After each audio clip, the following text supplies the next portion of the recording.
Hello, and welcome to Why Wars Happened, a weekly history podcast where we talk about what led to war in history. I'm your host, Emily Ross, and today we're going to be discussing the things that led to the American Revolution with a focus on Virginia this season. Okay, so where we left off in the last episode was that the colonists had overthrown their governor and had gotten the king to send them a new one. The king wasn't happy with the colonists thinking they could just kick out a governor. That was the king and only the king's right. But after some back and forth, the king sent them a man named William Berkeley. So now we've gotten rid of that Scrooge, British Empire tyrant, Governor Harvey. The people of the colony and the colonial government had actually accomplished kicking him out of office. This was a big deal. It was the first time that the colony of Virginia had asserted its desires and needs over the needs of England. Of course, they were still an English colony, and they were fiercely loyal to the English throne. They weren't so much saying screw you to England as they were saying, hey, Mother England, would you please take this horrible creature away from us and send us someone who's better? We humbly ask you this because we know how much you love and care for us. They weren't in revolt against England. It was just a slight rebellion because the king had been so angry that the colonists assumed they had this power that he had the terrible governor go back to the colonies, even knowing how terrible he was. He wasn't about to let the colonists think they could dismiss people he had chosen, or that they had any power to do anything without his permission. And he was right. They couldn't do this. But the colonists pushed anyways. This moved the goalpost a little bit. Now, the king was well aware that the colonists weren't going to sit back and take whatever was dealt to them quietly. And, more importantly, the colonists knew that they had the power to change things, even if only in a small way. They also gained experience in standing up for themselves. This experience wouldn't lead to much until after the next governor, Governor Berkeley. His story is that of Anakin Skywalker, hero to all in Virginia, the darling of the people, the defender of justice and the good. He would endure a crisis in the government, one that would see the people rise up against him, one that would cause his fall from the glory of the people's hearts. Like Governor Harvey, he would be forced out of office. And like Governor Harvey, he would return to that office. When he returned, he was no longer a Jedi Knight. He was Lord Vader. He was dark and twisted and full of hatred and rage, and he unleashed this rage upon the people in a way that had never been seen before or since. But first, we start from the beginning. A small background on who exactly was Sir William Berkeley before the king chose him as governor of Virginia. Governor Berkeley grew up in England in a wealthy family. He spent most of his youth actually living inside the king's palace. He was a member of the super elite group of men that surrounded the king. He was like a lady in waiting, but for the king. This meant that he was around the king all day, every day. He helped the king get dressed in the mornings and undressed in the evenings. He went on hunts with the king, went traveling with the king, sat at banquets with the king, and was the closest thing the king could have to a best friend. Berkeley even went to war for the king. He rode out into battle to fight for him. He would have gladly died for the king. This would explain why Governor Berkeley was so intensely loyal to the king. King Charles made Berkeley the governor of Virginia in 1642. Berkeley arrived and immediately got to work setting things up. Berkeley, and Berkeley alone, chose all the police, all debt collectors, and all judges. He also chose all of the people on the Governor's Council, which was half of Virginia's government, the other half being elected by the people. He was in control of the colony. He had to answer to the council in England and to the king, but like other governors before him, everyone in the colony had to answer to him. You might think that the half of the government that was elected would be free from his control, but that wasn't the case. He used the police to ensure votes that he wanted were the votes that were returned in the elections. This made it so that most of the people elected were also military members who were directly under his control in the military. Not much freedom from the governor going on here. On top of that, a lot of the people who were elected were also judges that were chosen by Governor Berkeley. Their existence as judges depended on being on his good side. So they weren't likely to stand up to the governor either. He basically controlled the entire government. One way or another, everyone bent to his will. Unless England stopped him, he could do whatever he wanted, and if it were illegal for him to do so, he could just issue a new law making it legal. This wasn't too bad because luckily he was a good governor, at least in his first time around. One of the assembly members years later said that proof of Governor Berkeley's good nature and fair justice was in the fact that later in Berkeley's life, when his enemies had a chance to ruin him, they chose not to. And that in fact, there was not one man that either publicly or privately charged him with injustice. The generous new Governor Berkeley had determined that he would not punish Governor Harvey's enemies, and the old rivalries would come to an end. His term as governor would start a new day for the colony. In fact, some of the men who had led the mutiny against Governor Harvey were selected by Governor Berkeley to sit on his council. His decision to not use the government of Virginia to hunt down those he disliked was an enormous benefit for the development of the colony. Without the fear of injustice, new laws could be created, justice could be dealt out fairly, and matters that needed attention could be discussed by the Assembly. That the colonists were quite happy under his rule is evidenced by the fact that shortly after Berkeley arrived in Virginia, a representative of the Assembly left for England to plead the case for bringing back the Virginia Company. Yes, that Virginia Company. The same one we discussed in previous episodes that had once owned all of Virginia until the king took the colony from them. So this representative went before Parliament in England and was like, hey, so the colonists want the Virginia Company to come back and rule over them again. They don't want the king to be in charge. When Berkeley called the Assembly together to ask about this, the Assembly denied the whole thing and said that the guy in England must have misunderstood their instructions. They then wrote a letter addressed to the king telling him that they didn't want the Virginia Company to rule over them again. They were happy with Governor Berkeley. In the letter to the king, they laid out how unhappy they were before Berkeley came along and said that they desired to remain under the king's care and protection. Governor Berkeley was so thoroughly loved by the colonists that they gave him a large orchard with 2 houses as a gift not long after he arrived. Even when he left to fight for the king had suspended his pay since he was no longer actively serving as governor of the colony. To help him out a bit, the colonists imposed a tax on themselves to pay for part of his salary so he wouldn't lose money while he was away with the king. One of the things the colonists loved him for was that he allowed people who had been convicted to appeal their case to their elected representatives in the Assembly. Before this, people had to take their appeal to a court that was appointed by the governor. Taking this right to appeal a case to the people that were elected gave a voice to the middle and lower classes in the justice system. He also got rid of a tax that was placed on every man in the colony. That tax was used to pay his salary. Instead of every man automatically having to pay a tax just for being alive, people would have to pay a tax based on how much land they owned. Unfortunately, this only resulted in a lot of arguing and back and forth, and nobody really figuring out how to put this in place. So they had to go back to taxing each man just for being alive, regardless of how much land he owned.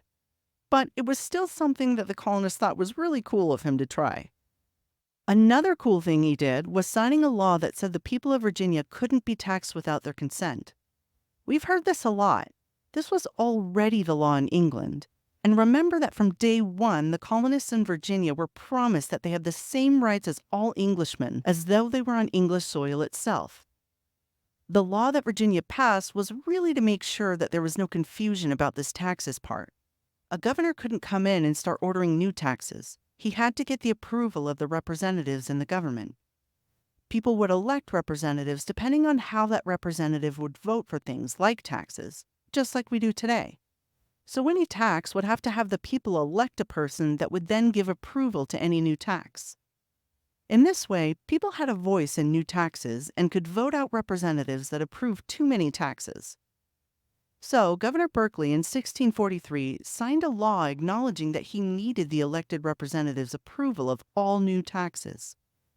He also signed a law saying that elected representatives couldn't be arrested while they were in session, and also couldn't be arrested until at least 10 days after the session was over. This helped the representatives feel like they weren't under threat if they angered the governor or the governor's council. They could conduct government business without the fear of being thrown in jail, at least not until 10 days after the assembly ended their session. he did a lot of other things like limiting how much certain government officials could make in their salary and not throwing people in jail randomly like Governor Harvey had done before him. One of the things that's really important to know about Governor Berkeley is that he owned a huge amount of land in Virginia. He also owned the rights to all beavers on that land. You may be thinking, beavers? What do beavers have to do with any of this? At that time, beavers were a huge source of money for hunters in America, not just in Virginia, but all over the colonies, even the French colonies in America. People would hunt beavers and use their fur to make hats and other things that people would buy all over Europe. There was a ton of money that could be made from beavers. So Governor Berkeley owned all of this land in Virginia, and he owned the right to all of the beavers on that land. Anyone who hunted a beaver on that land had to give Berkeley some of the fur they took from the beavers, and he made a fortune off of this. He received hundreds of pounds of beaver skin each year. He could sell them, or he could have other people sell them and give him some of the money. He also had a salary the assembly gave to him from taxes. Berkeley was turning out to be a pretty great governor for Virginia. The people adored him. He was a defender of their rights, and they trusted that he would work cooperatively with the people they elected. But his time as governor was broken into parts. Only a few months after he arrived, the Civil War in England had broken out. His king was in danger. Parliament had raised an army, and the king had also raised an army. The two were fighting each other in bloody battles in his homeland. Berkeley loved the king deeply and couldn't let him be attacked without being at his side, defending him. So he left for England, and he fought beside the king in battle. He stayed there in England, fighting to protect the king for over a year. During this time, he kept the title of governor of Virginia while someone else ruled as governor until he could return. About a year and a half after he left for England to fight for the king, another massacre had taken place in Virginia. In 1644, a second massacre swept through the colony. In 1622, the natives suddenly rose against their English friends, sometimes right at their breakfast table, and surprise butchered everyone they could in Virginia and every Virginia settlement they could, with the purpose of extinguishing all Englishmen from the colony. They nearly succeeded, and years of bloody wars followed. Now, 24 years later, in 1644, it happened again. Opechancanough was the mastermind behind the massacre of 1622. He had been the chief of the tribe in the area. Now he planned this massacre as well. The massacre of 1622 had caused the colonists to change the very laws and ways in which they interacted with the natives. No longer would they try to convert them into Christianity as they had done before. No longer would they be allowed to trade with them without first getting permission from the governor. No longer would the natives sit side by side with the families at breakfast or the fireplace in the evenings. Because of these changes, people who were in the towns and villages were spared from the slaughter. Most of the victims were out in the frontier, away from the protection of the towns and villages. Still, no less than 500 colonists were butchered in the attack. Another immediate war between the natives and the colonists followed. At this time, Governor Berkeley was defending his king in England, but he was still the governor of Virginia. He had to go back. He didn't leave right away, and it must have been tremendously difficult for him to leave the side of the man he had spent his life protecting and loving as a close friend. But his responsibilities to Virginia had forced his hand, and he finally made it back to the colony in the middle of 1645. He immediately jumped from one war into another. He led the forces out against the enemy natives who had attacked the colonists. The perpetrators of the attack fled in the face of Berkeley's soldiers. He was keeping the colonists safe.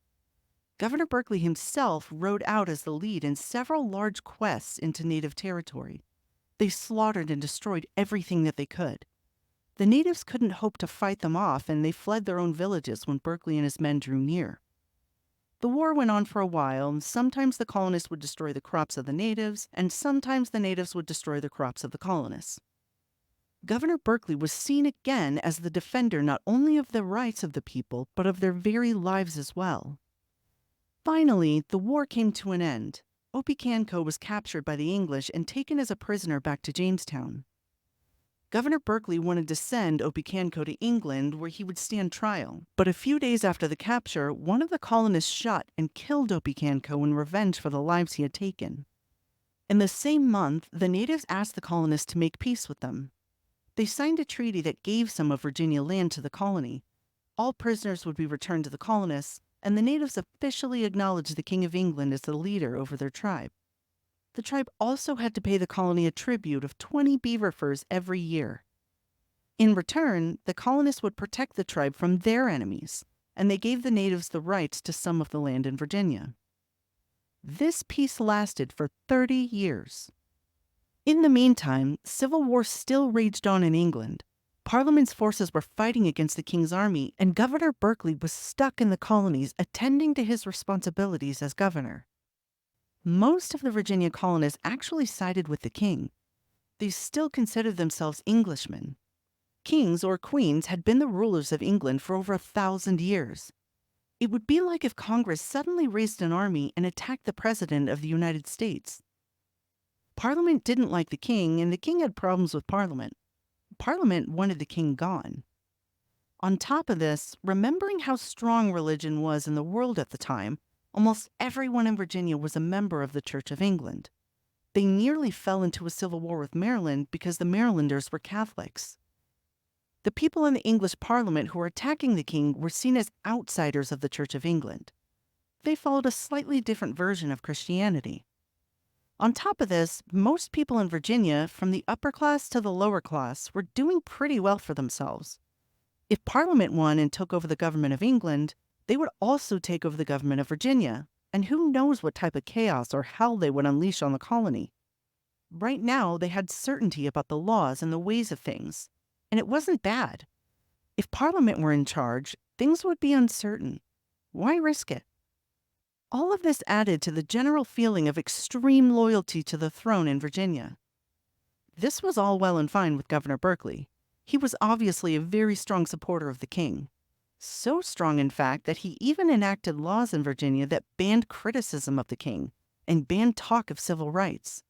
If you were heard speaking support for the overthrow of the king, you could find yourself in jail and charged with treason. There were small amounts of people in Virginia who supported Parliament, but they were really small compared to most people who supported the king. And this small group of people who supported Parliament was mostly made out of the middle and lower classes who worked their land. They worked their own land and grew their own food, while the upper class had slaves and servants to do all of that for them. The farmers who worked their own land felt a connection to the middle and lower classes in England who fought against the king, but there weren't enough of them in Virginia to raise an army or anything like that. Around this time, the Assembly passed a law saying that everyone had to join and practice the religion of the Church of England, both in public and in private. And everyone who refused to join the church would be kicked out of the colony. Sadly for Berkeley and the colonists, and even sadder for King Charles, Parliament won the war in England and executed Charles in 1649. This meant that Parliament and its leader, Oliver Cromwell, now ruled over England and the American colonies. There was only one little problem.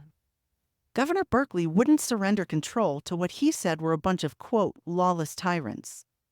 Charles's son, Charles II, was immediately declared King of England in Virginia, and the colonists in Virginia wouldn't recognize the authority of Parliament. They wouldn't follow Parliament's orders and wouldn't listen to anything anyone in England had to say except for the orders of a king, which they believed was rightfully Charles II. The Assembly also gathered and passed a law declaring it high treason to even suggest that anyone other than Charles II was the rightful ruler of England and all of England's colonies. They officially wrote down their objections to the lawless Parliament in England and praised the executed King Charles I. The Assembly then went a step further and made a law stating that anyone who even listens to someone speaking against the rightful King Charles II would be charged with treason. The colonists may have taken a brave step in letting England know just how it felt and where it stood on the issue of who had control over them. But this act of bravery would have harsh consequences. When Parliament learned of Virginia's defiance, they sent soldiers to Virginia ready to use force against the colonists. The bold colonists wouldn't back down even now. They were prepared for the fight, and so was Governor Berkeley. In fact, 2 years later, Berkeley would find himself backed by the colonial military on the banks of the river, armed with muskets and firepower, ready to fight Parliament's forces when they sailed into the James. That's all for today. Thanks for tuning in. Join us next week when we discuss the showdown between Parliament in Virginia and life in the colony under the rule of England without a king. Subscribe so you don't miss the next episode and comment your thoughts on this episode below. See you next time on Why Wars Happened.